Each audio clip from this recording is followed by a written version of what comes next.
Allah Azze ve Celle'nin bu ayəsini xatırlatmaq istəyirəm. Quranda ən uzun silsiləvi and gələn yerdir. Şəms surəsi. And olsun günəşə və onun işığına. And olsun aya. And olsun günəşin ardınca gələn aya. And olsun o günəşi aydınlığa çıxaran gündüzə. And olsun o günəşi bürüyən gecəyə. And olsun göyə və onu ucaldana, Qurana. And olsun yerə və onu döşəyənə. And olsun nəfsə və onu kamil şəkildə yaradana. And olsun o nəfsə həm fasiqliyi, həm də təqvanı ilham edənə. Bu boyda andlardan sonra görün nədir?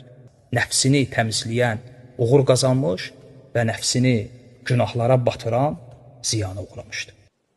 Allah Azze ve Celle'nin bu ayəsini xatırlatmaq istəyirəm. Quranda ən uzun silsiləvi and gələn yerdir.